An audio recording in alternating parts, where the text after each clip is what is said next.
આજે એક સુંદર કાર્યક્રમનું આયોજન થયું છે. એમાં પણ હમણાં જેમ વાત કરી કે પીક કોરોના પીરિયડ પછી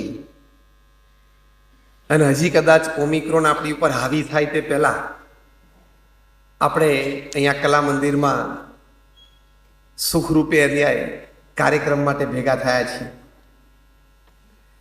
અને આજની વાતનો વિષય પણ કે what we learn during the corona times and especially related to family values. Corona કાળે આપણને ઘણી બધી વાતો શીખવાડી દીધી છે અને એસ્પેશિયલી ફેમિલી વેલ્યુઝ તો આપણને ખૂબ શીખવાડ્યા. પરિવારજનો પ્રત્યે પ્રેમ, સ્નેહ, આદર, એકબીજાની જરૂરિયાત, ગરજ, આ બધી જ વાતો આપણને કોરોનાએ શીખવાડી દીધી. પણ ફેમિલી વેલ્યુઝ કે ફેમિલી લાઈફ વિશે વાત કરવાની વાત આવે ત્યારે સાહજિક છે કે તમારા બધાના મનમાં પહેલો પ્રશ્ન એ ઊભો થાય કે અમે તો સંતો છીએ અને અમારે પોતાનું તો કોઈ ફેમિલી છે નહીં અને અમે બાલ બ્રહ્મચારી છીએ, તો અમે ફેમિલી લાઈફ વિશે કેવી રીતે વાત કરશું? કારણ કે અમને અનુભવ તો કોઈ છે નહીં. કારણ કે કોઈ પણ સંત હોય ને બાલ બ્રહ્મચારી હોય એટલે એને ફેમિલી લાઈફ, ગ્રસ્ત આશ્રમનો અનુભવ ના હોય. So the first question that definitely arises in your mind, and it's natural to arise, કે how would a sadhu talk on this topic? કે બે ચાર પાના ગુખીને આવી ગયા છે અને બોલશે એવું છે? પણ I tell you, એક બહુ જ સુંદર પુસ્તક લખાયું છે, $1 Trillion Coach.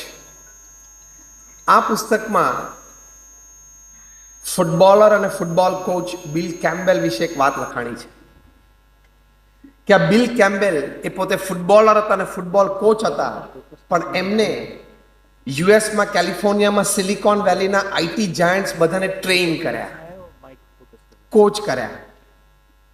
એટલે પહેલો પ્રશ્ન થાય ને કે હાઉ કેન અ ફૂટબોલર, કોલકાતામાં તમે ફૂટબોલને વધારે સારી રીતે સમજી શકશો ગુજરાત કરતા, એક ફૂટબોલર અને ફૂટબોલ કોચ આઈટી કંપનીઝના એક્ઝિક્યુટિવ્સને કેવી રીતે ટ્રેન કરે, અને that two of the class of Larry page, જેને ગૂગલની શોધ કરી. લેરી પેજ ગૂગલના માલિક, એને ટ્રેન કરનાર ફૂટબોલર બિલ કેમ્બેલ. હવે કોમ્બિનેશન દેખાય છે ક્યાંય? આ $1 Trillion કોચમાં વાત લખાણી છે. ગૂગલના વાઇસ પ્રેસિડેન્ટ પ્રોડક્ટ્સ એરિક સ્મિથ્સે વાત લખી છે. ગૂગલના one time senior executive mister જોનાથને વાત લખી છે કે બિલ કેમ્બેલ પાસેથી અમે ગૂગલમાં શીખ્યા છું. બેઝિકલી ઇઝ અ ફૂટબોલર, એને આઈટીનો કોઈ અનુભવ જ નથી, પણ એને અમને એવું શીખવાડ્યું કે કોચ કરવા માટે તમને કદાચ કંપનીની પોલિસીસ જાણવાની જરૂર નથી, તમારે કદાચ કંપનીની વર્કિંગ પ્રોસિજર જાણવાની જરૂર નથી, તમારે ખાલી જે ટીમ છે એ ટીમ ડાયનામિક્સ જાણવું પડે, ટીમમાં ઇન્ડિવિજ્યુઅલ પ્લેયર્સ છે એના પર્સનલ ગોલ્સ અને ટીમ ગોલ્સ જાણવા પડે. ટૂંકમાં પીપલ રિલેશનશિપ્સ તમે જાણતા હો તો you can coach a company, a corporate or a family. એટલે એનો અનુભવ હોવો જરૂરી નથી. ઓલિમ્પિકમાં જેટલા ગોલ્ડ મેડાલિસ્ટ હોય છે એમાંથી 70 થી 80% કોચિસ કોઈ દિવસ ઓલિમ્પિક રમ્યા જ નથી હોતા, પણ they know the game well. English Premier લીગમાં ઇંગ્લેન્ડમાં અથવા તો યુરોપમાં જે ફૂટબોલ રમાય છે એમાંથી 70% ટીમ્સના કોચિસ એવા છે કે જ્યારે એ લેવલનું ફૂટબોલ એ રમ્યા જ નથી, steel they can coach there team. એટલે 3 પ્રસંગ મેં તમને એટલા માટે કહ્યા કે ઘણી વખત ગેમ રમ્યા ના હોય પણ ગેમને સારી રીતે ઓબ્ઝર્વ કરી હોય. ગેમ રમતો એ પ્લેયર પોતાને અને આજુબાજુ 2-4 જણાને ઓળખતો હોય, બહારથી જે ઓબ્ઝર્વ કરતા હોય બંને ટીમના બધા પ્લેયર્સને એક સાથે ઓબ્ઝર્વ કરી શકે, એટલે એ સારી રીતે ગેમને એનાલાઇઝ કરી શકે. એટલે અમે ગેમ રમ્યા નથી પણ ગેમને ઓબ્ઝર્વ બહુ સારી રીતે કરી છે.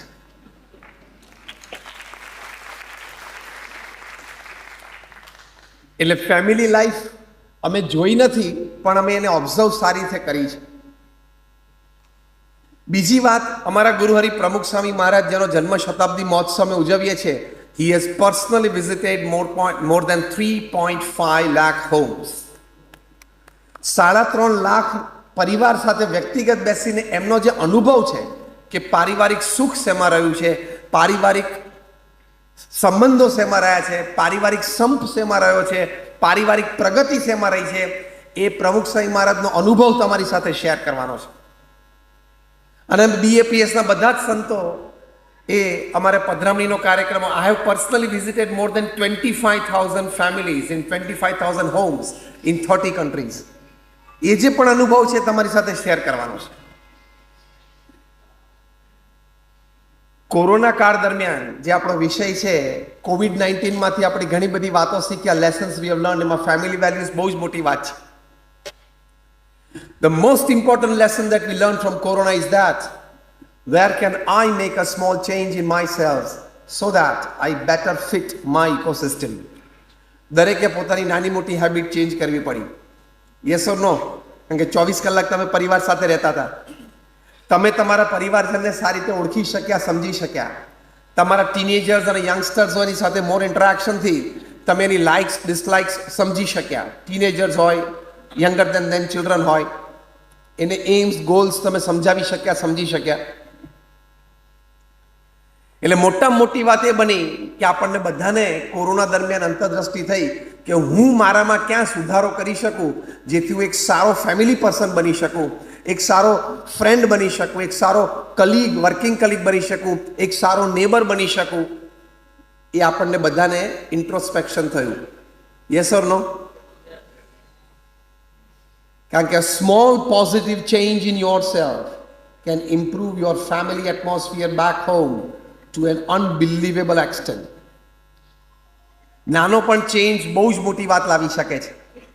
અમારા ગુરુ મહંત સ્વામી મહારાજ 1986ની સાલમાં સંત વૃંદ સાથે વિશ્વ પ્રવાસે અત્યારનું કારણ એ હતું કે ગાંધીનગરમાં જે સ્વામિનારાયણ અક્ષરધામ બનાવ્યું અમે, એમાં આપણે how well we can present our sales બધું સારી રીતે કરી શકીએ એની માટે મોન્યુમેન્ટ્સ જોવા માટે નીકળેલા અને એના ક્યુરેટર્સને મળવા માટે. એમાં જર્મની પધાર્યા અને ત્યાં સ્ટટગાર્ટ પધાર્યા જ્યાં મર્સિડીઝ બેન્ઝ ગાડી બને છે. ત્યાંના PR ગાઈડે મહંત સ્વામી મહારાજ અને સંતોને ગાઈડેડ ટૂર આપી.